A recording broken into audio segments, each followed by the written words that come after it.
Connaissez-vous la loi Pacte?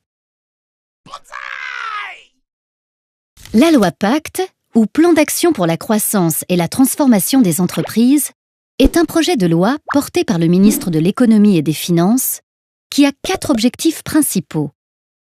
Faciliter la création, la transmission d'entreprises et le rebond en cas d'échec. Aujourd'hui, créer une entreprise engendre des frais administratifs conséquents et prend environ 1 mois. Le gouvernement entend créer un guichet unique en ligne afin de réduire ces frais et les démarches à 1 semaine. Il souhaite aussi moins stigmatiser les entrepreneurs ayant connu des échecs en limitant le fichage par la Banque de France. Débloquer la croissance des petites et moyennes entreprises afin qu'elles deviennent des entreprises de taille intermédiaire. Aujourd'hui, il existe en France 199 seuils d'effectifs. Quand une entreprise franchit un de ces seuils, elle doit remplir de nouvelles obligations sociales et fiscales.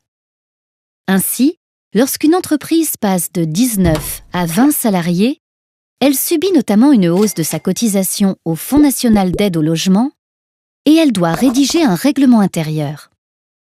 Le gouvernement désire réduire ce nombre de seuils pour n'en garder que 3. Le seuil de 10, de 50 et de 250 salariés.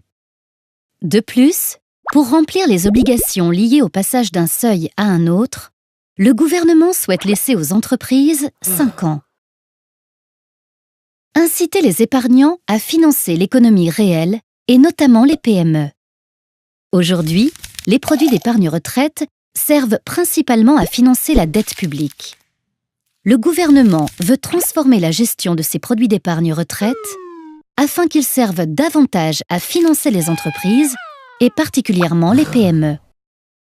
La loi Pacte prévoit la privatisation d'Aéroports de Paris, de la Française des Jeux et d'Engie. Les recettes de ces ventes permettront d'alimenter le Fonds pour l'innovation de rupture, dont les revenus servent à financer start-up et projets d'innovation. Rendre l'entreprise plus juste et responsable au niveau social et environnemental. Le gouvernement souhaite favoriser un meilleur partage des résultats des entreprises au bénéfice des salariés, en incitant celles-ci à mettre en place des accords d'intéressement et de participation.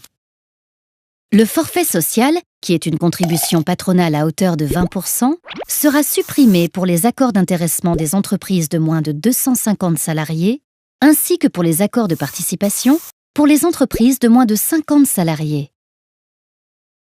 Par ce projet de loi, que certains jugent vaste et fourre-tout, le gouvernement entend faciliter la vie des entreprises et favoriser la croissance des PME.